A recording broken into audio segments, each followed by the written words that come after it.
அல்லேலூயா. கிறிஸ்துவுக்குள் அன்பான தேவ பிள்ளைகளுக்கு கர்த்தர் இரட்சகருமாயிருக்கிற இயேசு கிறிஸ்து நாமத்தில் என் அன்பின் வாழ்த்துக்கள். இந்த நாளிலும் யோவான் எழுதின சுவிசேஷம் 15ஆம் அதிகாரம் 15ஆம் வசனம்.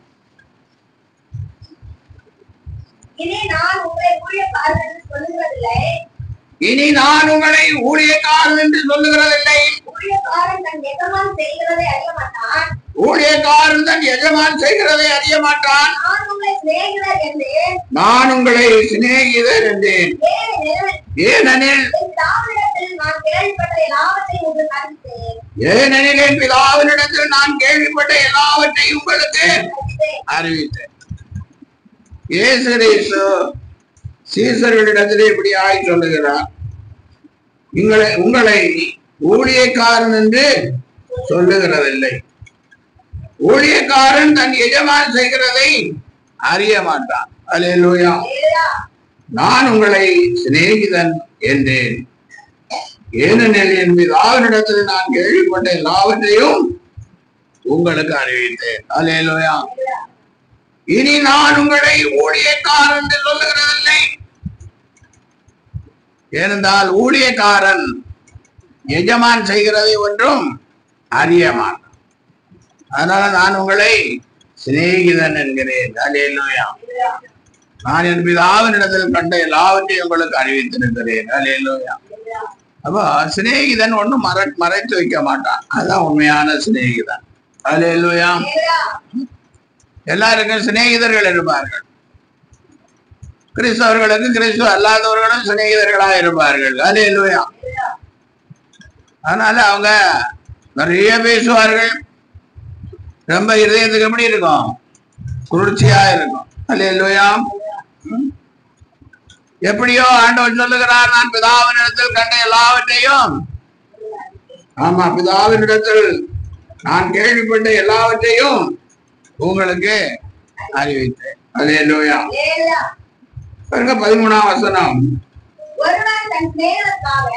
ஒருவர் தன் சிநேகிதனுக்காக தன் ஜீவனை கொடுக்கிற அன்பிலும்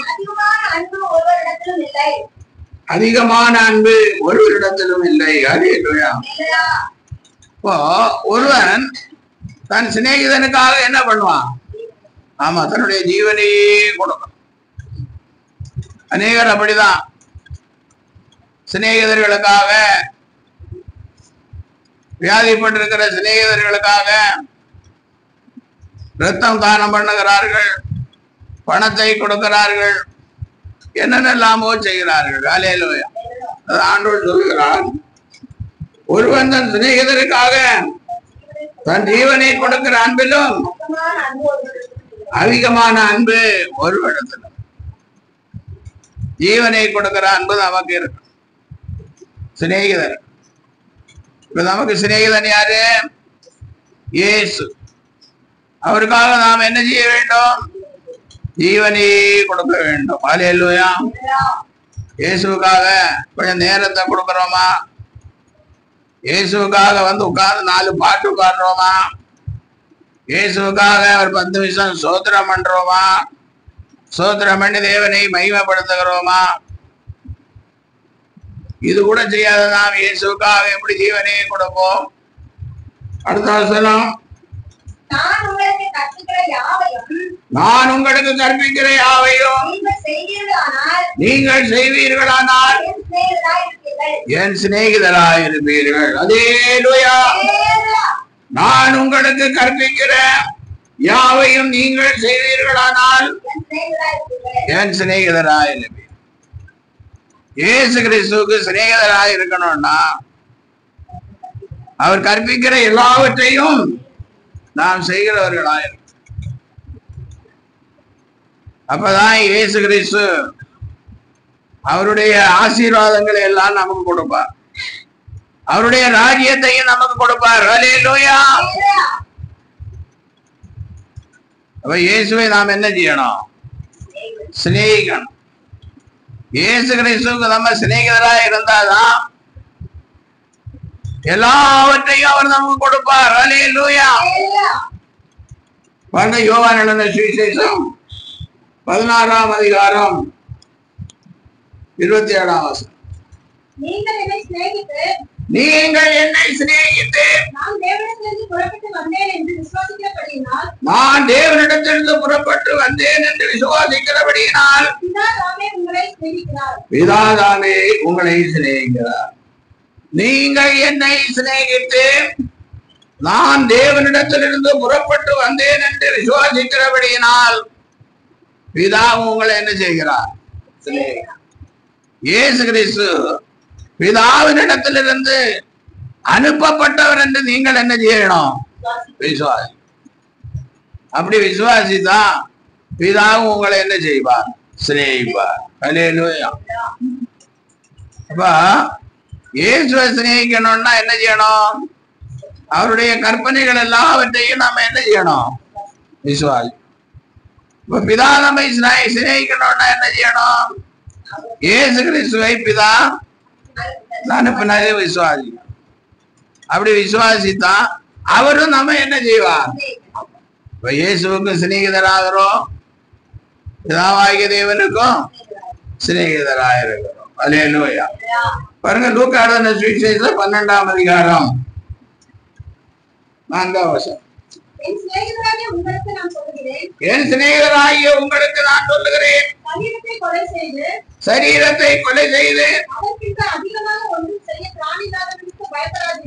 அதற்கு பின்பு அதிகமாய் எதையும் செய்ய திராணி இல்லாதவர்களுக்கு பயப்படாதிருங்கள். நீங்கள் இன்னாருக்கு பயப்பட வேண்டும் என்று உங்களுக்கு காண்பிக்கிறேன். கொலை செய்த பின்பு நரகத்திலே தள்ள வல்லமை உள்ளவருக்கு பயப்படுங்கள். அல்லேலூயா. நான் என் சிநேகிதராகி உங்களுக்கு நான் சொல்லுகிறேன், சரீரத்தை கூட என்ன செய்வாங்க? கொலை செய்வாங்க. அதற்கு பின்பு அவர்களால் என்ன செய்ய முடியாது? ஒன்றும் பண்ண முடியாது. கொலை மட்டும்தான் செய்ய முடியும். எத்தனையோ ஆண்டவருடைய ஊழியக்காரர்களை கொலை செய்திருக்கிறார்கள். ஆண்டுடைய சீசர்கள் எல்லாம் இரத்த சாட்சிகளாய் மரித்திருக்கிறார்கள். ஆண்டுடைய சீசனாகிய தோமா இந்த சென்னை பட்டணத்திலே இரத்த சாட்சியாய் மரித்திருக்கிறார். கொஞ்ச காலத்துக்கு முன்னே ஒரிசாலே ஊழியம் செய்து கொண்டிருந்த அந்த ஊழியக்காரனையும் பிள்ளைகளையும் எரித்து கொண்டார்கள். அல்லேலூயா. அதையெல்லாம் கேட்டு ஆமா, இந்தியாவை ஆளுகிறவர்கள் சந்தோஷப்படுகிறார்கள். அதை கிறிஸ்தவ நாடுகள் எல்லாம் அப்படியே பார்த்து கொண்டு வேடிக்கை பார்த்து கொண்டிருக்கிறார்கள். அல்லேலூயா. நீ என் நண்பன், நீ என் நண்பன் என்று கட்டி சேர்ந்து பிடிக்கிறார்கள் கிறிஸ்தவர்கள். கிறிஸ்தவ மிஷனரிகளை, கிறிஸ்தவ ஊழியர்களை, கிறிஸ்தவர்களை கொலை செய்தவர்களை நீ என் நண்பன், நீ என் நண்பன் என்று கட்டி சேர்ந்து பிடிக்கிறார். அதனாலதான் ஆண்டவர் சொன்னார், கொலை செய்த பின்பு அதற்கு மேலே எதுவும் செய்ய திராணி இல்லாதவர்களை நீங்க அவங்கள கண்டு பயப்படாதீங்க. அந்த யாருக்கு பயப்படணும்? நீங்கள் இன்னாருக்கு பயப்பட வேண்டும் என்று உங்களுக்கு காண்பிக்கிறேன். கொலை செய்த பின்பு நரகத்திலே தள்ள வல்லவருக்கு பயப்படுங்கள். ஆம், அவருக்கே பயப்படுங்கள் என்று உங்களுக்கு. நம்முடைய ஆத்மாவை நரகத்திலே போடுவதற்கு வல்லமை உள்ளவருக்கு நம்ம என்ன செய்யணும்? பயப்படும். அல்லேலூயா. அப்போ சிநேகிதர்களாகி நமக்கு ஆண்டவர் சொல்லுகிறார், ஒருவேளை என்னுடைய பிள்ளைகளாகிய உங்களை, ஒருவேளை என்னுடைய சீசர்களாகிய உங்களை கொலை செய்வார்கள், அது பயப்படாது. அவங்க கொலைக்கு செஞ்சதுக்கு அப்புறம் மேல எதுவும் என்ன செய்ய முடியாது? செய்ய முடியும். ஆனால் கொலை செய்கிறவனையும் நரகத்திலே போட வல்லமை உள்ளவருக்கு நாம் என்ன செய்ய வேண்டும்? பயப்பட வேண்டும். லூக்கா 16ஆம் அதிகாரம் 9ஆம் வசனம். நான் உங்களுக்கு சொல்லுகிறேன், நீங்கள் மாளும் போது உங்களை நித்தியமான வீடுகளிலே ஏற்றுக்கொள்வார் உண்டாகும்படி அநீதியான உலக பொருளால் உங்களுக்கு சிநேகிதரை சம்பாதியுங்கள். அல்லேலூயா. இன்னும் ஆண்டவராகிய இயேசு கிறிஸ்து சொல்லும் போது சொல்லுகிறார், நான் உங்களுக்கு சொல்லுகிறேன், நீங்கள் மாளும் போது உங்களை நித்தியமான வீடுகளிலே ஏற்றுக்கொள்வர் உண்டாகும்படி அநீதியான உலக பொருட்களால் சிநேகிதர்களை சம்பாதிக்கணும். அல்லேலூயா. நம்ம மரிக்கும் போது நித்தியமான வீட்டுக்கு போக வேண்டுமானால் அநித்தியமான இந்த உலகத்துல நமக்கு இருக்கிற பொருளாலே நாம் என்ன செய்யணும்? நண்பர்களை, சிநேகிதர்களை சம்பாதிக்கணும். அல்லேலூயா. நாம் இன்று இயேசுவை அறிய வேண்டியது எவ்வளவோ இருக்கிறது. இன்னும் கிறிஸ்துவின் அன்பு நம்மிடத்துல வரல, மனுஷனுடைய அன்பு நம்மிடத்துல வரல. இயேசுவை அறியாதவர்கள் கூட தங்கள் சகோதரிடத்தில், சகோதரிகளிடத்தில் அன்பாயிருக்கிறார். ஆனால் இயேசுவின் பிள்ளைகள் அன்பாயிருப்பதில்லை. மனிதருக்கும் அன்பாயிருப்பதில்லை, இயேசுக்கும் அன்பாயிருப்பது. ஒவ்வொருத்தர் தங்கள் தெய்வங்களுக்காக எவ்வளவோ காரியங்களை செய்கிறார்கள். தங்கள் சரீரங்களை அடக்கி ஒடுக்கி குத்தி கீறி அழகாக வளர்த்த மயிரை எல்லாம் மொட்டை அடித்து இனி எவ்வளவோ செய்கிறார்கள். செருப்பே இல்லாமல் சில மாத காலங்கள் வெயிலோடே நடக்கிறார்கள். அல்லேலூயா. ஆனால் இயேசுவுக்கு சிநேகிதர்களாகிய நாம் இயேசுவுக்கு என்ன செய்கிறோம்? அது ஆராதனை நேரத்துக்காக வருகிறோமா? இயேசு இல்லாதவன் ஸ்ரீ எவ்வளவு பணம் செலவி வளர்த்த அந்த மயிரை என்ன செய்கிறார்? தலைமுடியை அப்படியே மொட்டை போட்டு கொண்டு மொட்டையா நடக்கும். வாயில போய் அவ்வளோ பெரிய ஊர்பான அழகு குத்தி அவ்வளோ வலி ரத்தம் ஒரு பக்கம் பாஞ்சி கொண்டு தங்கள் தெய்வத்துக்காக அதெல்லாம் செய்கிறார்கள். நீங்கள் என்ன செய்தீர்கள்? உங்களுக்கு பரலோகத்தை இயேசு கொடுக்க வேண்டுமானால் இயேசு கேட்பார்ல? கேட்பாரா? கேட்க மாட்டாரா? ஒன்றுமே அறியாம, ஒன்றுமே தெரியாம, என் கஷ்டம் எனக்கு தான் தெரியும், என் காலி எனக்கு தான் வலிக்கிறது தெரியும், அவ்வளவு நேரம் உட்கார்ந்து இருந்தா பசிக்கிறது எனக்கு தான் தெரியும், இவருக்கு என்ன பசி தெரியும், இப்படி எல்லாம் சொல்லி கொண்டிருந்தா எங்க போக முடியாது? பரலோகம். உன் கஷ்டத்தே நீ சொல்லி கொண்டிருந்தா பரலோகம் போக முடியாது. உன் கஷ்டம் தீரணும்னா ஏசப்பாட்ட கேட்கணும். நீ ஆசீர்வதிக்கப்படணும்னா ஏசப்பா கிட்ட கேட்கணும். நீ சுகமாய் வாழணும்னா ஏசப்பா கிட்ட கேட்கணும். அல்லேலூயா. நீ எங்கேயோ தூரத்துல நின்று வேடிக்கை பார்த்து கொண்டு பரலோகம் போகணும்னு நினைச்சா பரலோகம் போக முடியாது. இன்றைக்கு அநேக கிறிஸ்தவருடைய வாழ்க்கை அப்படிதான் இருக்கிறது. தூரத்திலே நின்று வேடிக்கை பார்க்கிறார்கள். ஆனால் பரலோகம் போவேன் என்று விசுவாசிக்கிறார்கள். அல்லேலூயா. பாருங்க, அடுத்தபடியாக ஏசாயா 41 அதிகாரம் 8 வசனம். என் தாசனாகிய இஸ்ரவேலே, நான் தெரிந்து கொண்ட யாக்கோபே, என் சிநேகிதனான ஆபிரகாமின் சந்ததியே. அல்லேலூயா. ஆபிரகாம் யாரு? இயேசுவுக்கு சிநேகிதன். அல்லேலூயா. ஆபிரகாம் எப்படி இயேசுவுக்கு சிநேகிதனானான்? ஆண்டவர் அவனை குழந்தை இல்லாமல் இருக்கும் போது சொன்ன ஒரு சந்ததியை வானத்து நட்சத்திரங்களை போலவும் கடற்கரை மணலை போலவும் பெருகப்படும். அவன் விசுவாசித்தான். அவன் விசுவாசம் எப்ப விசுவாசித்தான்? அவனுக்கு 75 வயசு.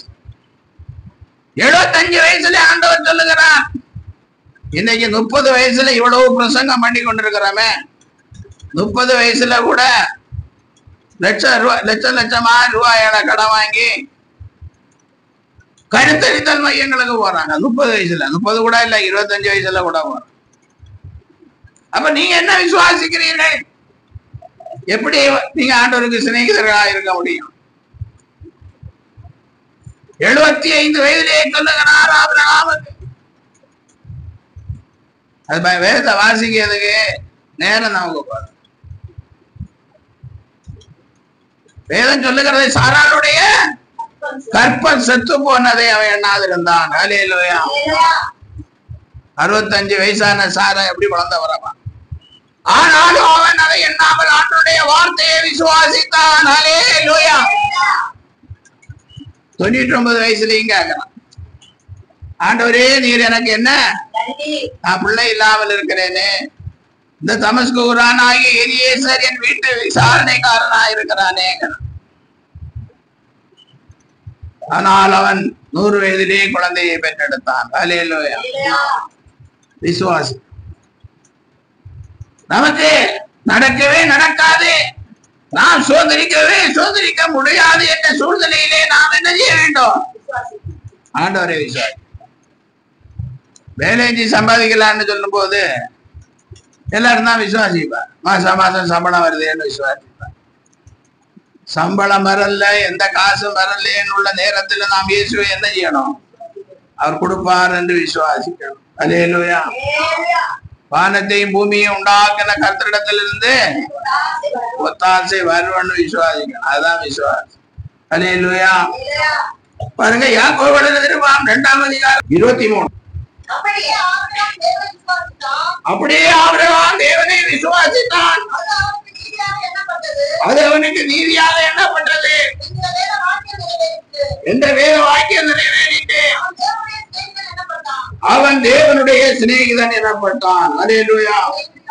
அப்படியே ஆபிரகாம் தேவனை விசுவாசித்தான், அது அவனுக்கு நீதியாக என்கிற வேத வாக்கியம் நிறைவேறிட்டு அவன் தேவனுடைய சிநேகிதன். விசுவாசித்தா சிநேகிதனா இருக்கு. இன்னும் ஆண்டவர் ஈசாக்கை கொடுத்தார். திடீரென்று ஒரு நாள் சொல்லுகிறார், நீ உன் ஏக முதல்வனை கொண்டு என்ன செய்யணும்? மோரியா மலையில பலி செலுத்தணும். எப்படி இருக்கும் பாருங்க. எவ்வளவு காலம் காத்திருந்து விசுவாசத்துல பிறந்த குழந்தை, அந்த குழந்தைய என்ன செய்ய சொல்லுகிறார்? மோரியா மலையில கொண்டு போய் பலி போடு. அதையும் ஆபிரகாம் செய்ய துணிந்தான். ஹல்லேலூயா. அதான் ஆபிரகாமை பார்த்து என் சிநேகிதனாகிய ஆபிரகாமின் சந்ததி. ஹல்லேலூயா. இனி எவ்வளவோ காரியங்களை ஆபிரகாம் செஞ்சிருக்க, அதனாலதான் சிநேகிதன் ஆகும். ஆபிரகாம் எப்பொழுதும் ஆண்டவருடைய வார்த்தைக்கு கீழ்ப்படுகிற ஒரு மனுஷன். நீ கானான் தேசத்துக்கு போ என்று சொன்ன போது, கானான் தேசம் எங்க இருக்குன்னே தெரியாது. ஹல்லேலூயா. இப்பதான் கூகுள் மேப் இருக்குது. நம்ம போய் பஸ்ல இறங்கி இந்த ஊருக்கு எப்படி போகணும்னு கேட்டா சொல்றதுக்கு ஆள் இருக்கு. ஹல்லேலூயா. சுமார் 3000 வருடங்களுக்கு முன்பாக, 4000 வருடங்களுக்கு முன்பாக எங்கும் காடும் மலையும் துஷ்ட மிருகங்களுமா தான் நிறைஞ்சிருக்கும். அப்படி இருக்கும்போது ஆண்டவர் சொல்லுகிறார், நீ என்ன செய், கானான் தேசத்துக்கு புறப்பட்டு போனானா போகலையா? போன. அதனாலதான் ஆபிரகாமை சிநேகிதன். இன்னைக்கு ஒரு கஷ்டமும் படாம கொஞ்சம் கூட சோத்திரம் பண்ணி ஒரு நாள் கூட வேர்த்தது கிடையாது. வெயில் காலத்திலே வேர்த்தது கிடையாது. அத்தனை ஃபேன், ஏசி எல்லாம் போட்டு வச்சுட்டு உடம்பு நோகாம கூட சோத்திரம் பண்ணாங்க நோக்க முடியல. ஹல்லேலூயா. ஆனால் ஆபிரகாம் சிநேகிதனா வருவதற்கு எவ்வளவு கஷ்டப்பட்டான், எவ்வளவு பாடுபட்டான், எவ்வளவு வேதனைப்பட்டான், எவ்வளவு தூரம் ஆண்டவரை நோக்கி ஜெபித்தான். அதனாலதான் ஆண்டவருக்கு சிநேகிதன். அதனாலதான் லாசரு மரித்து போனான். ஹல்லேலூயா. எந்த லாசரு? மரியாளுக்கு தம்பி லாசர் இல்லை, இனி ஒரு லாசர். ஐஸ்வர்யவான் லாசர் ஓமை ஆண்டவர் சொல்லும் போது அந்த லாசர் மரித்து போனான். பாடுகள் அனுபவித்த லாசர் மரித்து போனான். அந்த ஐஸ்வர்யவான் மரித்து போனான். இப்ப ஐஸ்வர்யவான் பாதாளத்திலிருந்து கண்ணை நோக்கி பார்த்தா லாசர் எங்க இருக்கிறான்? ஆபிரகாம் அடியில இருக்கிறான். ஹல்லேலூயா. அவ்வளவு ஆண்டவருக்காக வார்த்தைகளுக்கு கீழ்ப்படிந்த ஆபிரகாமை இப்பொழுது ஒரு பரலோகமாக ஆண்டவர் காட்டுகிறார். ஹல்லேலூயா. அப்ப நாம அந்த பரலோகத்துக்கு போகணுமா போக வேணாமா? அது ஆண்டவர் சொல்லுகிறார். இனி உங்களை நான் ஊழியக்காரன் என்று சொல்லுகிறது இல்லை, நான் உங்களை சிநேகிதர் என்று சொல்லுகிறேன். ஹல்லேலூயா. சிநேகிதர்களா இருக்க வேண்டும் ஆண்டவருக்கு. நான் நீதிபதிகள் 17ஆம் அதிகாரம் 17ஆம் வசனம். நீதிமொழிகள் 17:17. சிநேகிதன் எல்லா காலத்திலும் சிநேகிப்பான், விடுக்கணில் உதவுவே சகோதரன் பிறந்திருக்கிறான். ஹல்லேலூயா. சிநேகிதன் எல்லா காலத்திலும் என்ன செய்வான்? எல்லா காலத்திலையும் சிநேகிதன். 18 அதே 18:24 வாசிங்க. சிநேகிதர் உள்ளவன் சிநேகம் பாராட்ட வேண்டும், சகோதரனிலும் அதிக சொந்தமாய் சிநேகிப்பவனும் உண்டு. ஹல்லேலூயா. சகோதரனை விட அதிகமாய் சிநேகிக்கிற சிநேகிதர்களும் உண்டு. ஹல்லேலூயா. அப்போ ஆபிரகாம் ஏசப்பாவை இந்த உலக பொருளை விடவும் உலக காரியங்களை விடவும் அதிகமாக என்ன செய்தார்? சிநேகித்தார். பாருங்க, ஒரு காரியம் 14ஆம் அதிகாரம், ஆதியாகமம் 14ஆம் அதிகாரத்தில் போகும்போது ஒரு எக்ஸாம்பிள் உங்களுக்கு சொல்ல வேண்டியதா இருக்கிறது. 14ஆம் வசனத்துல வாசிங்க.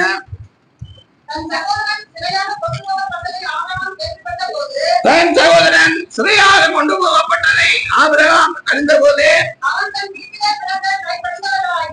அவன் தன் வீட்டிலே பிறந்த கைப்பிடிந்தவர்களாகிய 318 ஆட்களும் 1000 தரிப்பித்து தான் மற்றும் ஊர் மற்றவர்களை தொடர்ந்து காலத்திலே அவனோ வேலைக்காரரும் பிரிந்து பவுஞ்சிகளாய் அவர்கள் மேல் விழுந்து அவர்களை முறியடித்து தமஸ்குவுக்கு இடதுபுறமான ஓபா மட்டும் திரட்டி சகல பொருட்களையும் திருப்பி கொண்டு வந்தான். தன் சகோதரனாகிய லோத்தையும் அவனுடைய பொருட்களையும் ஸ்திரீகளையும் ஜனங்களையும் திருப்பி கொண்டு வந்தான். ஹல்லேலூயா. சகோதரன் லோத்து சிறைப்பட்டு போனா, அவனை வெளி ஊர்ல இருந்து வந்த ராஜாக்கள் சிறைபிடித்து கொண்டு போனார்கள் என்று சொன்ன போது தன் வீட்டில் இருந்த வேலைக்காரர்கள் 318 ஆட்களுக்கு ஆயுதம் தரிப்பித்து போறான். ஹல்லேலூயா. சகோதர சிநேகம் எப்படி இருக்கிறது பாருங்க. பாருங்க 21ஆம் வசனம் வாசிங்க. எல்லா வசனம் வாசிக்க நேரம் 21ஆம். சோதோமின் ராஜா ஆபிரகாமை நோக்கி, ஜனங்களை எனக்கு தாரும், பொருட்களை நீர் எடுத்துக் கொள்ளும் என்றார். அதற்கு ஆபிரகாம் சோதோமின் ராஜாவை பார்த்து, ஆபிரகாமை ஐஸ்வர்யவானாக்கினேன் என்று சோதோமின் ராஜாவாகிய நீ சொல்லாதபடிக்கு நான் ஒரு சரட்டையாகலும் பாதரட்சையின் வாரையாகலும் உனக்கு உண்டானவைகளில் யாதொன்றையிலும் எடுத்துக்கொள்ளேன் என்று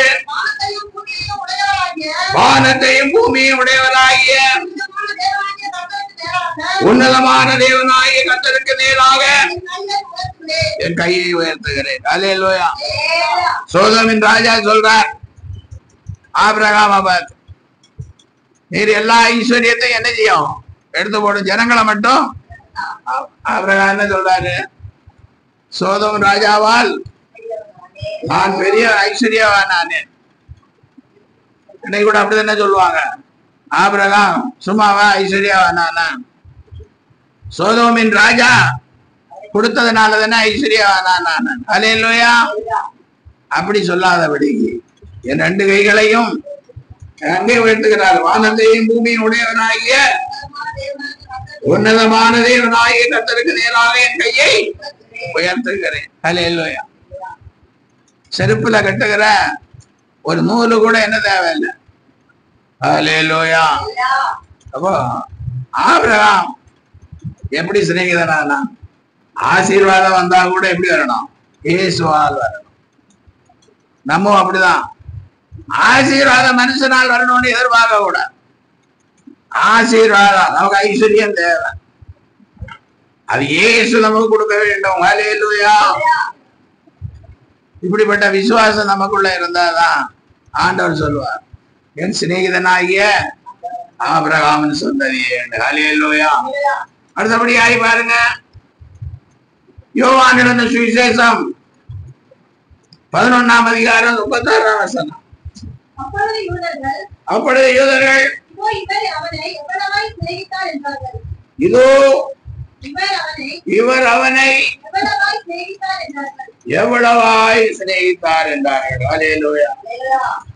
இங்கே லாசர்,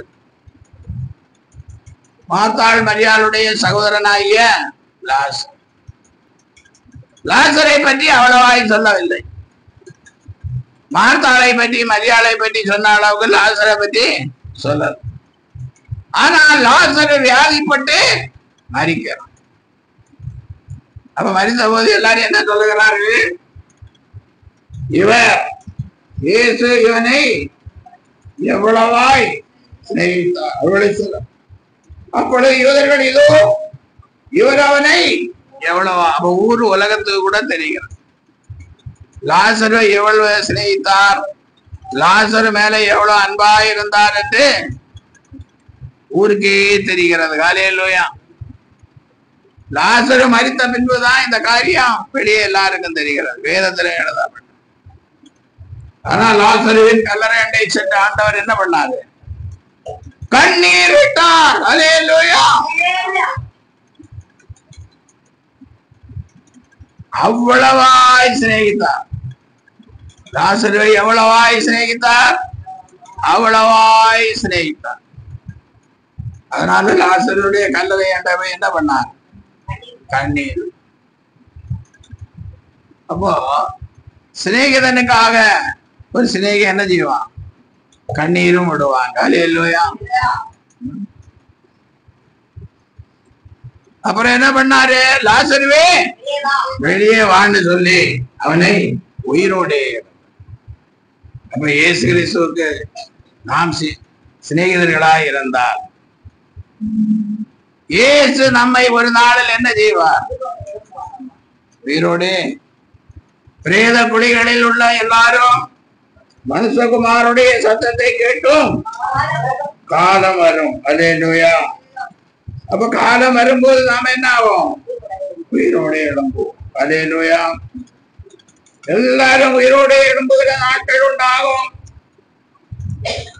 அந்த நாட்களிலே நம்மை இயேசு என்ன செய்வார்? உயிரோடு எழுப்புவார். ஹல்லேலூயா. கிறிஸ்துவுக்குள் அன்பானவர்களே, லாசருவை உயிரோடு எழுப்பின தேவன். லாசருவை ஏன் உயிரோடு எழுப்பினார்? லாசருவை ஏன் உயிரோடு எழுப்பினார்?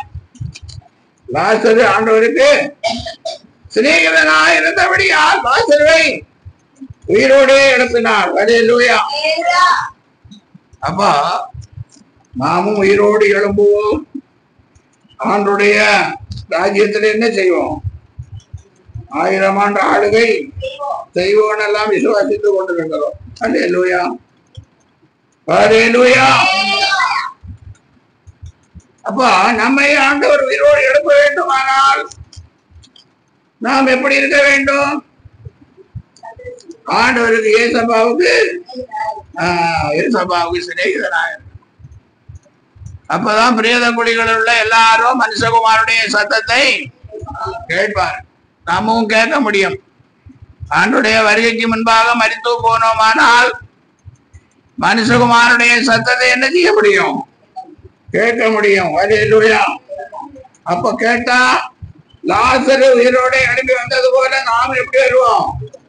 உயிரோடு எழுப்பி வருவோம். ஹல்லேலூயா. அதனால நாம் எப்படி இருக்க வேண்டும்? இயேசுவுக்கு சிநேகிதர்களாக இருக்க வேண்டும். ஹல்லேலூயா. பாருங்க, யோவான் 5ஆம் அதிகாரம் 28ஆம் வசனம்.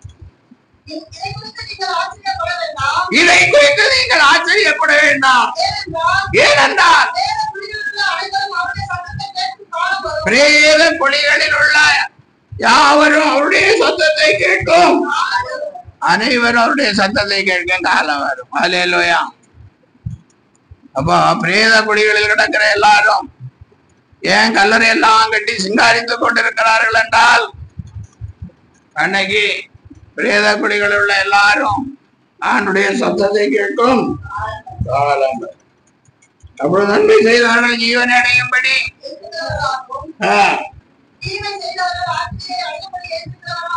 ஆமா ஆண்டவருக்கு சிநேகிதராக இருந்து நன்மை செய்தவர்கள் எதற்காக எழுந்திருக்கிறார்கள்? நித்திய ஜீவனை அடையும்படி எழுந்திருக்கிறார்கள். அல்லேலூயா. இப்போ நிறைய மதங்கள் எல்லாம் உண்டு, நிறைய பக்திமான்கள் நிறைந்தது இந்தியா. ஒவ்வொரு மதத்துக்கும் கொள்கை கோட்பாடுகள் எல்லாம் தனியா இருக்கும். ஆனா கிறிஸ்தவ மதத்துடைய கோட்பாடுகள் எல்லாம் ஆத்தும ரட்சிப்பு தான். அல்லேலூயா. நம்ம ஆத்துமா என்ன செய்யணும்? உள்ளார்ந்த மனிதன் ரட்சிக்கப்படும். அதுக்குதான் இயேசு கிறிஸ்து இந்த உலகத்துக்கு வந்தார். அல்லேலூயா. ஆதாம கேட்ட ஆண்டவர் சொன்னார், இந்த விருட்சத்தின் கனியை புசிக்க நாளிலே. அப்ப அவன் செத்து போனான். ஆனால் பார்த்தா எப்படி இருந்தான்? உயிரோடு. ஆண்டுடைய சத்தத்தை தோட்டத்துல கேட்டதும் ஓடி ஒழித்து கொண்டான்.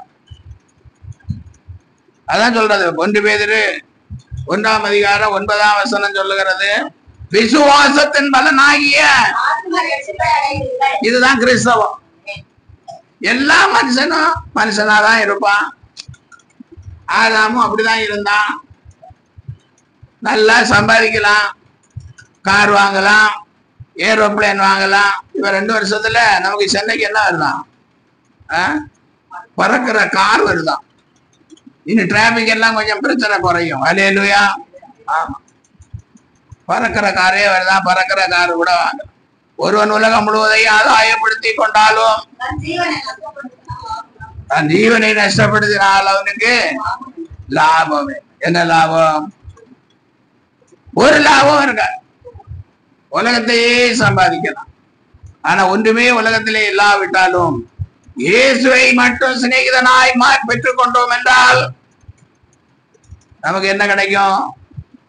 நித்திய ஜீவன் கிடைக்கும். அல்லேலூயா. நன்மை செய்தவர்கள் ஜீவனை அடையும்படி எழுந்திருப்பார்.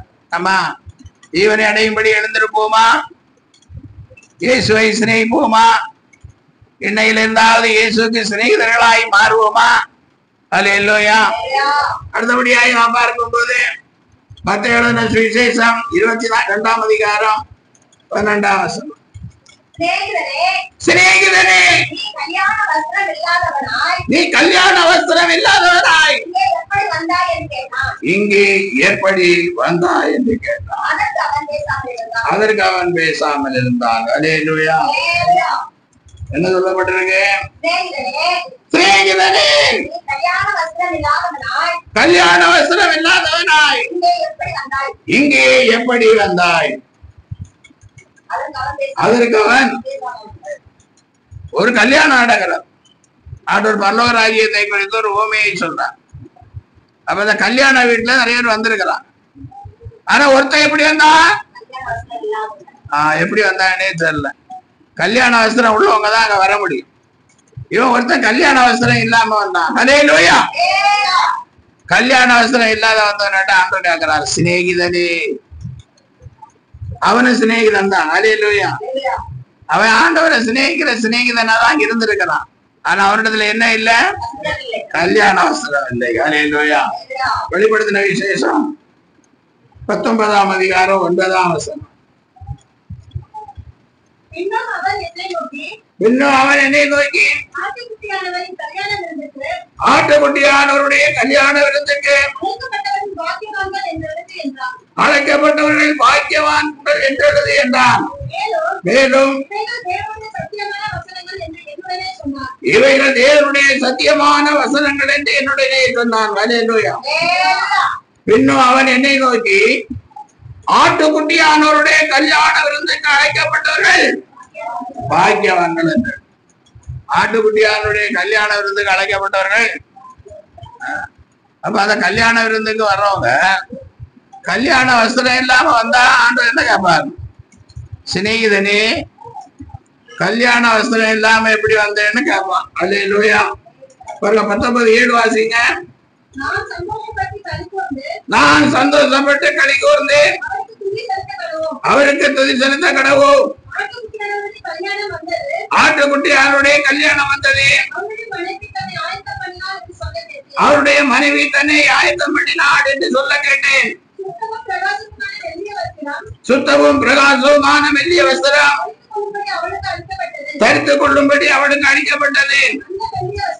அந்த மெல்லிய வஸ்திரம் பரிசுத்தான்களுடைய நீதிகளே. அல்லேலூயா.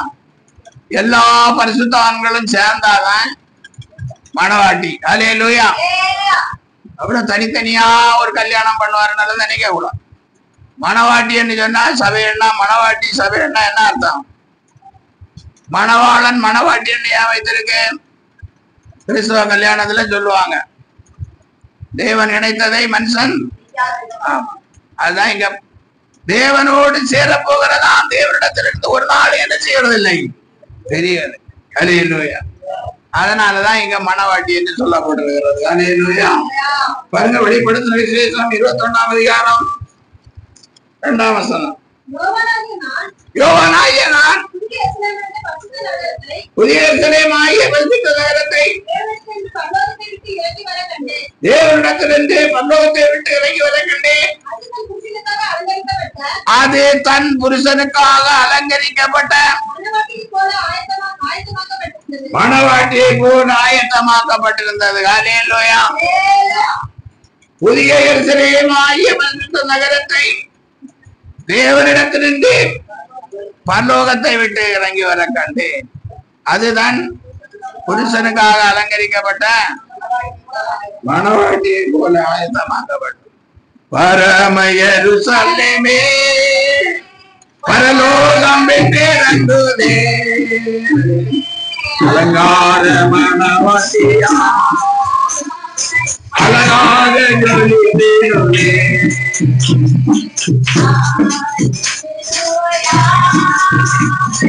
ஆமென். அல்லேலூயா.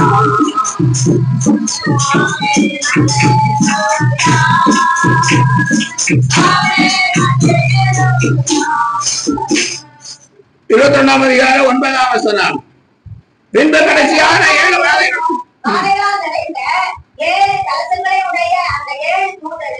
ஒருவர் என்னிடத்தில் வந்து, நீ இங்கே வா, ஆட்டுக்குட்டியானவருடைய மனைவியாகிய மணவாட்டியை உனக்கு காண்பிக்கிறேன் என்று சொல்லி பெரிதும் உயரமான ஒரு பர்வதத்தின் மேல் என்னை ஆவியில் கொண்டு போய் தேவனுடைய மகிமை அடைந்த எருசலேமாகிய பரிசுத்த நகரம் பரலோகத்தை விட்டு தேவனிடத்திலிருந்து இறங்கி வருவதை எனக்கு காண்பித்தார். அல்லேலூயா.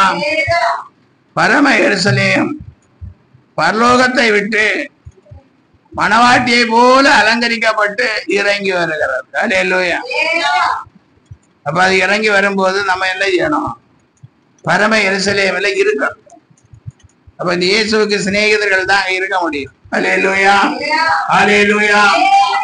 வெளிப்படுத்த 19ஆம் அதிகாரம் 14ஆம் வசனம்.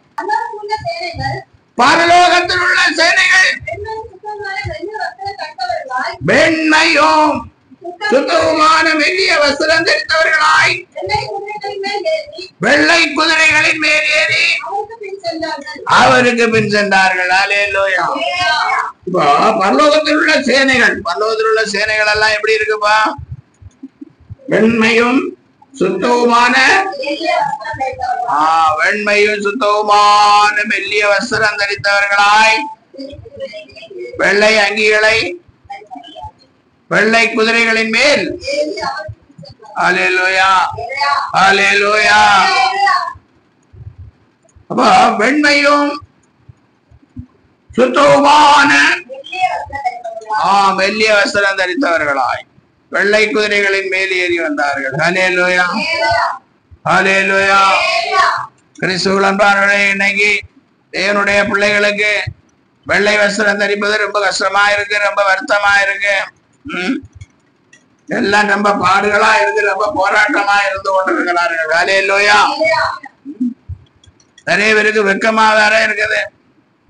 சில சகோதரிகள் சொல்லி இருக்கிறாங்க, சபையில கேட்டாங்களா, வெள்ளை புடவை கட்டி போறதுல புருஷன் எப்ப செத்து போனா அப்படின்னு. எந்த புருஷன் செத்து எந்த ஸ்திரீ வெள்ளப்படம் கட்டி கொண்டு நடக்கிறான்?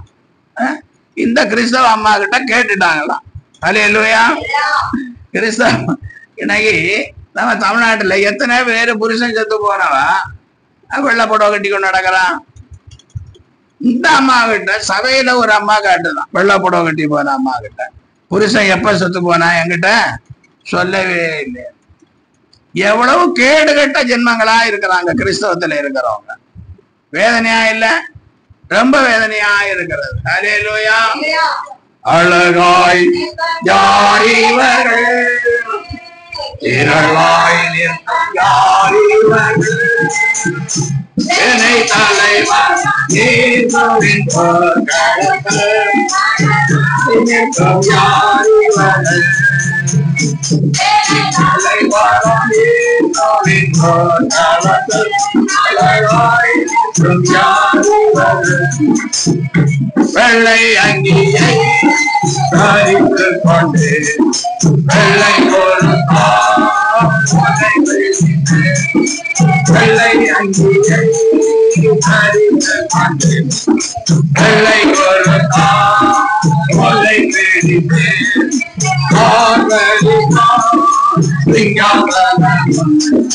ஆட்டை கொட்டியே அகிமையந்தே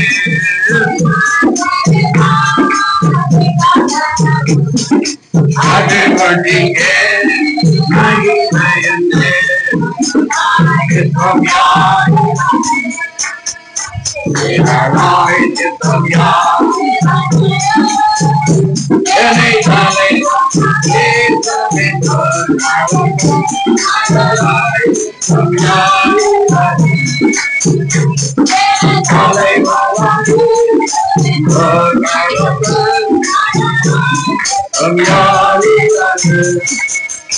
ஆதியாகமம் 1ஆம் அதிகாரம் 22ஆம் வசனத்திலே நாம் வாசிக்கும் போது, பின்பு தேவன் அவர்களை நோக்கி, நீங்கள் பலுகி பெருகி பூமியை நிரப்பி அதை கீழ்ப்படுத்தி சமுத்திரத்தின் மச்சங்களையும் ஆகாயத்து பறவைகளையும் பூமியின் மேல் நடமாறுகிற சகல ஜீவ ஜந்துக்களையும் ஆண்டு கொள்ளுங்கள் என்று சொல்லி அவருடைய ஆசை.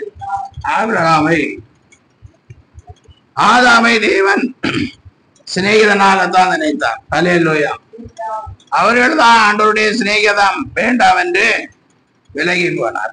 ஆனாலும் சகலத்தையும் ஆண்டு கொள்ளும்படியான அதிகாரத்தை, ஆளுகையை தேவன் ஆதாமுக்கு கொடுத்தார். அல்லேலூயா.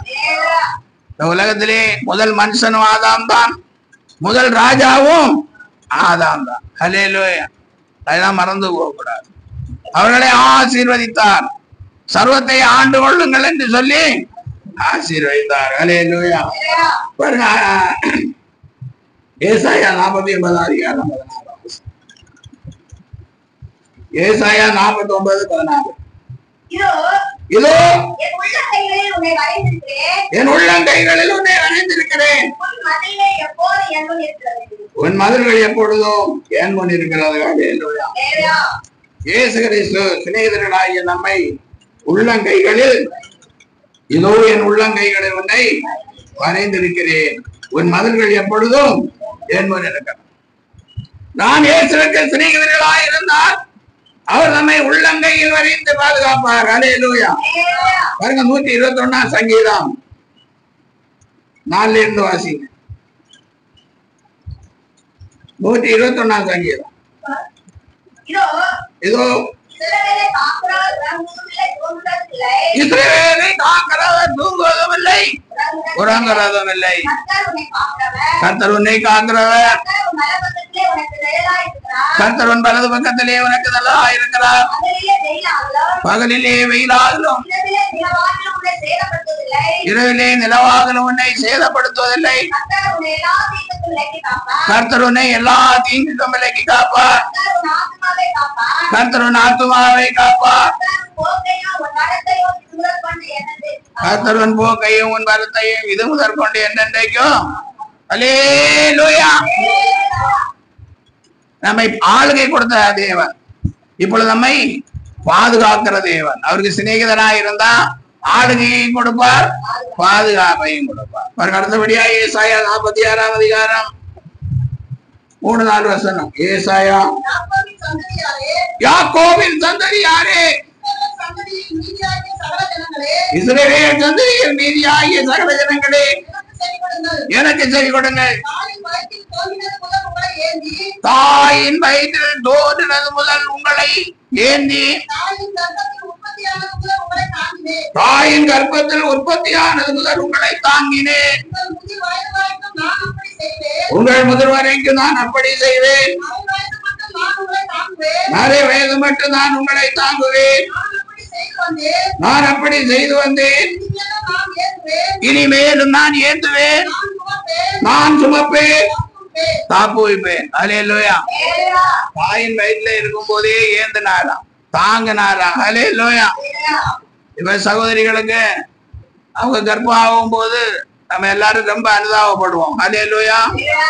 ஏன்னா அவங்க வயிற்றுல குழந்தை இருக்குது, அந்த ட்ரீட்மெண்ட், இந்த ட்ரீட்மெண்ட், அந்த ஸ்கேனு, இந்த ஸ்கேனு, அந்த மருந்து, இந்த மருந்து, எதானாலும் சரி ரொம்ப காஸ்ட்லியான டாக்டரை பார்த்து எல்லாம் பாக்குறோம். அல்லேலூயா. ஆனா இங்க நம்ம வயிற்றுல இருக்கும் போது ஆண்டவர் என்ன பண்ணி இருக்கிறாரு? தாயின் வயிற்றில் தோன்றினது முதல் உன்னை ஏந்தி, தாயின் கர்ப்பத்தில் உற்பத்தி ஆனது முதல் உங்களை, ஆமா, ஏந்தினார், தாங்கினார். சகோதரிகளே, நீங்க வயிற்றுல உங்களுக்கு குழந்தை இருந்தா கூட நீங்க தைரியமா இருக்கணும். ஆண்டவர் தான் என் குழந்தைய என்ன செய்கிறார்? ஏந்தி வச்சிருக்கிறார். ஆண்டவர் தான் என் குழந்தைய தாங்கி கொண்டிருக்கிறார். இல்லைன்னா ஒன்னால முடியாது. நிறைய பேர் வேலை செய்ய கஷ்டப்பட்டு ஐயெல்லாம் சொல்லுவாங்க. அல்லேலூயா. அது சிட்டியில தான் அதெல்லாம் நடக்கும். கிராமத்துல எல்லாம் அப்படி எல்லாம் சொல்ல முடியாது. அல்லேலூயா. அவங்களுக்கு கஷ்டம் இல்லைன்னு சொல்லல, கஷ்டம்தான். என்னால் ஆண்டவராய் இயேசு ஏந்தினார் என்பதை நீ மறக்க கூடாது. ஆண்டவராய் இயேசு உன் குழந்தையை தாங்கி கொண்டிருக்கிறார் என்பதை நீ மறக்க கூடாது. அல்லேலூயா. அது இயேசுவின் சிநேகிதர்களுக்கு தான் தெரியும். இயேசுவை சிநேகிக்கிறவர்கள் தான் அதையெல்லாம் நம்புவாங்க. அல்லேலூயா. இயேசுவை சிநேகிக்கிறதுன்னா நம்ப மாட்டாங்க. அல்லேலூயா. அடுத்து பாருங்க, யாத்திராங்க புஸ்தகம் 33ஆம் அதிகாரம் 11ஆம் வசனம்.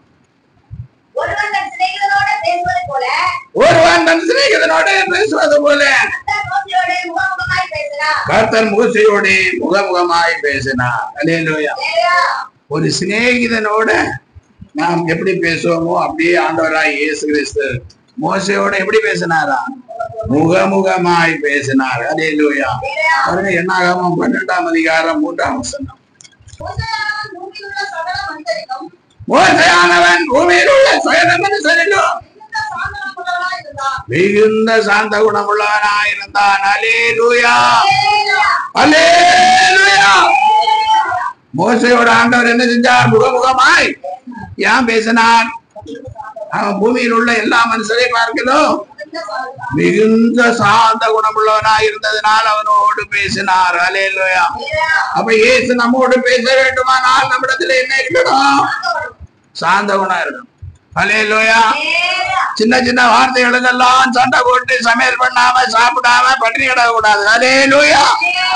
அப்படிதான் இன்னைக்கு கிடக்குது உலகம் எங்கும். அல்லேலூயா. எல்லாம் லவ் மேரேஜ் பண்ணிக்கிறாங்க. ஒரு 2-3 மாசம் போனதும் என்ன சொல்றாங்க? லவ் பண்ணும் போதெல்லாம் ஹோட்டலா கூட்டிட்டு போனோம். இப்ப ஒரு ஹோட்டலுக்கு என்ன செய்யல, கூட்டிட்டு போகல. அதனால விவாகரத்து கொடுங்கன்னு ஹோட்டல கேட்கறாங்க. அல்லேலூயா. குடும்பம் உள்ளதுக்கும் மனம் போல நடக்கிறதுக்கும் வித்தியாசம் இல்லையா? அதை சகோதரிகள் நல்லா புரிந்து கொள்ளணும். அல்லேலூயா. இங்கே மோசேயான ஆண்டவர் ஏன் பேசினார்?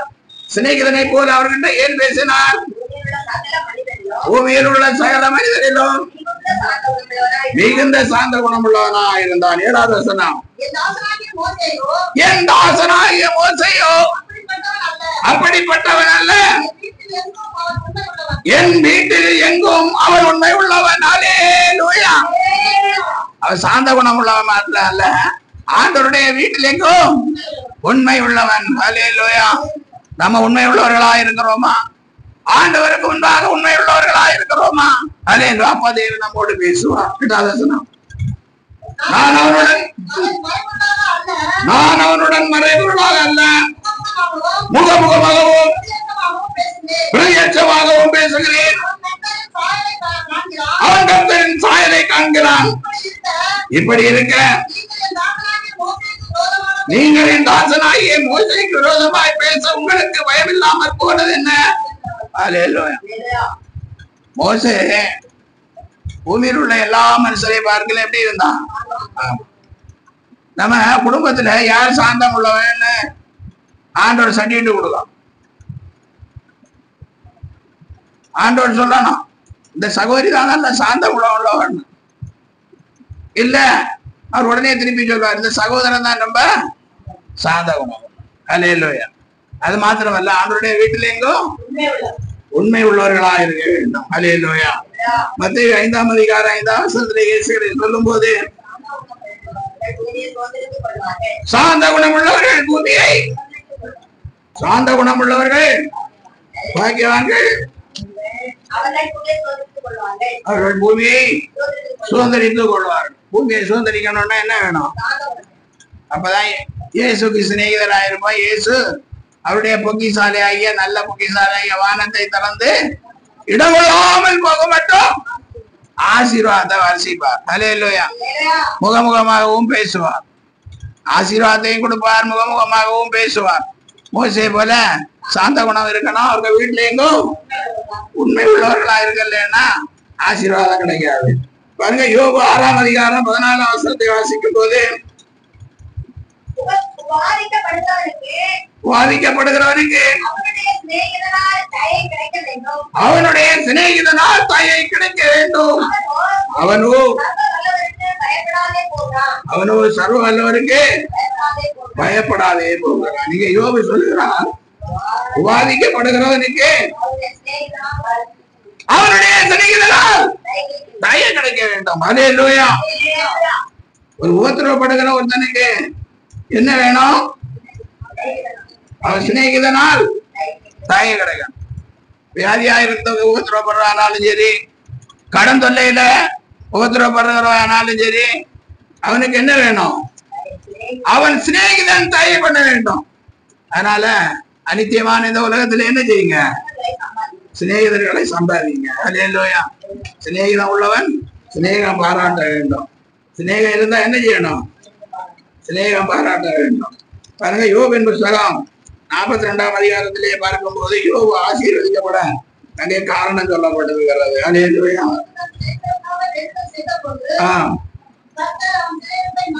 அவர் சிறையிருப்பை மாற்றினார். யோபுக்கு முன்னிலிருந்து எல்லாவற்றை பார்க்கிறோம். ரெண்டு தனியாய் கர்த்தர் அவனுக்கு தந்திரடினார்.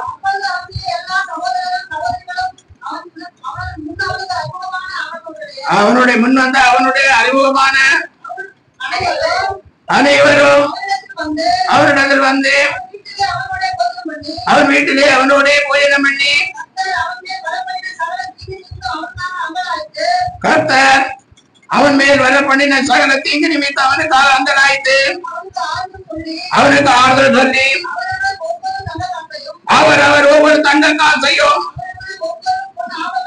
அவர் ஒவ்வொரு பொன் ஆபரணத்தையும் அவனுக்கு கொடுத்தார்கள். அல்லேலூயா. அப்ப யோபுக்கு கர்த்தர் யோபுக்கு சிநேகிதனாக இருந்ததுனால அவனுடைய உபத்திரவத்தை நீங்கும்படி அவன் சிநேகிதர்கள் எல்லாம் உதவி செஞ்சாங்க. ஒவ்வொரு ஆபரணத்தையும் ஒவ்வொரு தங்க காசையும் கொடுத்தார்கள். இப்ப இருந்துச்சுன்னா பிடுங்கிட்டு போயிடுவாங்க. அல்லேலூயா. ஒருவேளை கடனை நீங்க பட்டிருந்தா செத்துக்கிட்டு போனா ஒண்ணும் கிடைக்காம போயிடும்னு ஆஸ்பத்திரியிலே இருக்கிறத பிடுங்கிட்டு போயிடுவாங்க. அப்படிப்பட்ட சிநேகிதர்கள் தான் இன்னைக்கு இருக்கிறாங்க. அல்லேலூயா. அதனால இயேசு கிறிஸ்து சொல்லுகிறார், என் சிநேகிதர்களாகி உங்களுக்கு சொல்லுகிறேன். அல்லேலூயா. சிநேகம் உள்ளவன் சிநேகம் பாராட்ட வேண்டும். அல்லேலூயா. கிறிஸ்துவுடைய அன்பானவர்களே, இப்படி ஆய்வு நமக்கு நிறைய காரியங்களை சொல்லுகிறது. பாருங்க, லூக்கா எழுதின சுவிசேஷம் 11ஆம் அதிகாரம் 6ஆம் வசனம். வசனங்கள் நிறைய சொல்ல வேண்டியதாய். என் சிநேகிதன் ஒருவன் பயப்படையானமா என்னிடத்தில் வந்திருக்கிறான், அவனிடத்தில் வைக்கிறதற்கு என்னிடத்தில் ஒன்றுமில்லை. ஆமா, 3 அப்பங்களை எனக்கு கடனாக தர வேண்டும் என்று கேட்டான். அல்லேலூயா. ஒருத்தன் இனி ஒரு சிநேகிதன் கிட்ட பாதி ராத்திரி போய் கேட்கறான், என் வீட்டுல வழி பிரயாணமா வந்து ஒரு சிநேகிதன் வந்திருக்கிறான், அவனுக்கு சாப்பிட கொடுக்கறதுக்கு என்னிடத்துல, ஆனால் நீ 3 அப்பத்தை எனக்கு என்ன செய்யணும்? கடனாய் தரணும். அடுத்தாசனம், வீட்டுக்குள் இருக்கிற சிநேகிதன் பிரயுத்தரமாக என்னை தொந்தரவு செய்யாதே. கதவு பூட்டி ஆயிட்டு என் பிள்ளைகள் என்னோடு கூட படுத்திருக்கிறார்கள், நான் எழுந்திருந்து உனக்கு தரக்கூடாது என்று சொன்னான். பின்பு தனக்கு அவன் சிநேகிதனாய் இருக்கிறது நிமித்தம் எழுந்தவனை கொடாவிட்டாலும் தன்னிடத்தில் அவன் வருந்தி கேட்கிற நிமித்தமாவது எழுந்திருந்து அவனுக்கு தேவையானதை. சிநேகிதனாய் இருந்தாலே எப்படி கேட்கணும்? வருந்தி கேட்கணும். ஏது சிநேகிதன் சொல்லிக்கொண்டு குடியா 10,000 அப்படி எல்லாம் கேட்கக்கூடாது. கெஞ்சணும், வேற மாதிரி அழணும். யாக்கோபு என்ன பண்ணாராம்? அவரை நோக்கி கெஞ்சினான், அவரை நோக்கி அழுதான். அல்லேலூயா. சிநேகிதன் என்று சொல்லி சாதாரண சிநேகிதன் கிடையாது. அவர் பரலோகத்தில் இருக்கிற சிநேகிதன், சர்வத்தை ஆளுகிற சிநேகிதன். அவருக்கு முன்பாக நாம் தூசியும் சாம்பலுமா இருக்கிறோம் என்பதை நினைச்சு ஆண்டவருக்கு முன்பாக கெஞ்சணும், அழணும், புலம்பணும். அதான் சங்கீதக்காரன் சொல்றது, என் புலம்பலை ஆனந்த கழிப்பாக மாற பண்ணினேன். பாருங்க, லூக்கா 14ஆம் அதிகாரம் 10ஆம் வசனம். நீ அழைக்கப்பட்டிருக்கும் போது பால் இடத்தில் உட்காரு, அப்பொழுது உன்னை அழைத்தவன் வந்து சிநேகிதனே உயர்ந்த இடத்தில் வாரும் என்று சொல்லும் போது உன்னுடனே பந்தி இருக்கிறவர்கள் முன்பாக உனக்கு கனம் உண்டாகும். அல்லேலூயா. இவரே ரொம்ப வேண்டப்பட்டவர், 40 வருஷமா சிநேகிதன்னு சொல்லி அங்க பெரிய ஆசனம் போட்டிருக்க இடத்துல போய் உட்காராதேன்னு ஆண்டவர் சொல்லுகிறார். அல்லேலூயா. ஏன்னா உன்னிலும் பெரிய சிநேகிதர்கள் எல்லாம் அவனுக்கு வரலாம். அதனால தாழ்ந்த இடத்துல உட்காரு. அப்ப அவன் உன்னை பார்க்கும் போது என்ன சொல்லுவான்? சிநேகிதனே, சிநேகிதனே உயர்ந்த இடத்தில் வாரும் என்று சொல்லும் போது உன்னுடனே கூட பந்தி இருந்தவர்களுக்கு முன்பாக உனக்கு. ஆமா, சிநேகிதன் சொல்லி ரொம்ப உயரமான இடத்துல ஏறி கீழே விழாதீங்க. ஒரு சாதாரண மனுஷனாக தாழ்மையான இடத்தை தேடுங்க. தாழ்மை உள்ளவர்களுக்கு தேவன் கிருபை அளிக்கிறார். அல்லேலூயா. கிறிஸ்துவுடன் பாருங்களே, சிநேகிதர்கள் என்றால் சிநேகிதம் பாராட்ட வேண்டும். மோசேயோட ஆண்டவர் முகமுகமாய் பேசினார். ஏன் பேசினார்? அவன் பூமியில் உள்ள சகல மனுஷனை விடவும் அவன் தேவனுடைய வீட்டில் எங்கும், அதனால முகமுகமாய் பேசினார். நம்மோடையும் பேசக்கு தேவன் ஆயத்தமாய் இருக்கிறார். அல்லேலூயா. வசனங்களை திரும்ப இந்த யூடியூப் செய்தியை திரும்ப திரும்ப பாருங்க, உங்களுக்கு புரியும். அதன்படி செய்யுங்க. பாருங்க, 3 யோவான் கடைசி வசனம். உனக்கு சமாதானம் உண்டாவதாக, சிநேகிதர் உனக்கு வாழ்த்துதல் சொல்லுகிறார்கள். சிநேகிதர் உனக்கு வாழ்த்துதல் சொல்லுகிறார்கள், சிநேகிதரை பேர் பேராய் வாழ்த்துவாயாக. அல்லேலூயா. சீக்கிரமாய் உன்னை காணலாம் என்று நம்பி இருக்கிறேன். முகமுகமாய், அப்பொழுது முகமுகமாய் பேசிக் கொள்ளுவோம். அல்லேலூயா.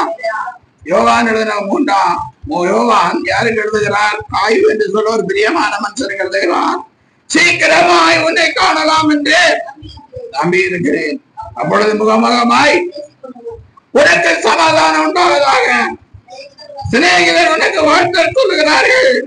சிநேகிதர் பேர் பேராக சிநேகிதர் எல்லாம் உனக்கு வாழ்த்து சொல்றாங்க. உன் சிநேகிதர்களை எல்லாம் நீ பேர் பேராக நமக்கு சிநேகிதர்கள் வாழ்த்து சொல்லும்படியாய், சிநேகிதர்கள் நம்மை வாழ்த்தும்படியாக நாம் நடந்து கொள்ளணும்.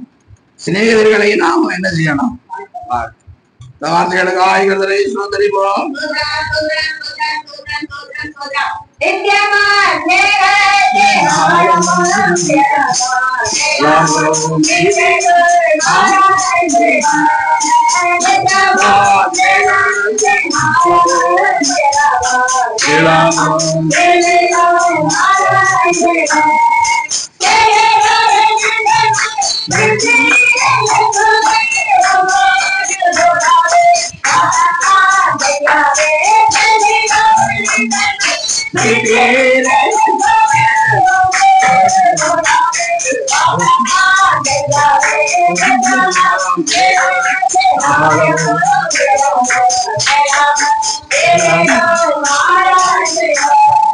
நாம் ஜெயிப்போம்.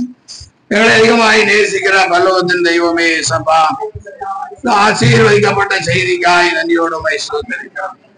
ஆண்டவரே, நான் உங்களை ஊழியக்காரன் என்று சொல்வதில்லை, சிநேகிதர்கள் என்று சொல்லுங்கள். ஆண்டவரே, மரித்த சிநேகிதனாகிய லாசரு கல்லறை அண்டை கண்ணீர் கலந்த தேவன் இன்றும் ஜீவிக்கிறவராயிருக்கிறார்.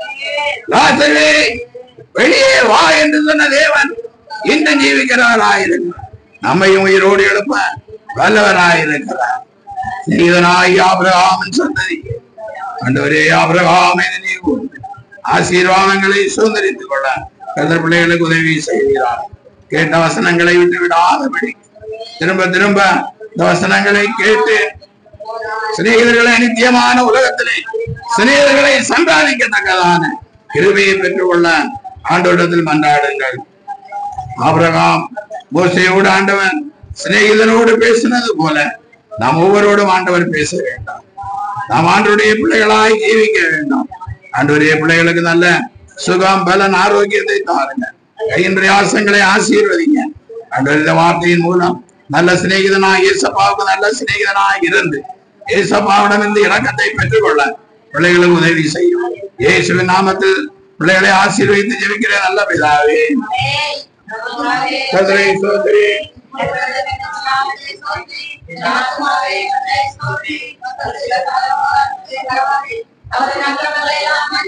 உன் நோய்களை எல்லாம் குணமாக்கி உன் பிராணனை அழிவுக்கு விலக்கி மீட்டு உன் வாயை திருப்தி ஆக்குகிறார். கழுக்கு சமமாய் உன் வயது திரும்ப வாழ வேண்டுகோளாகிறது. ஒடுக்கப்படுகிற யாவருக்கும் கர்த்த நீதியையும் நியாயத்தையும் செய்கிறார். நம்முடைய கர்த்தராகிய இயேசு கிறிஸ்துவினுடைய கிருபையும் பிதாவாகிய தேவனுடைய அன்பும் பரிசுத்த ஆவியானுடைய ஐக்கியம் நடத்தல் அபிஷேகம் ஆசீர்வாதம் வார்த்தையை கேட்ட பிள்ளைகளோடும் சகல பரிசுத்தான்களோடும் நித்திய ஜீவன் ஊழியத்தோடும் என்றென்றுமாயிருப்பதாக.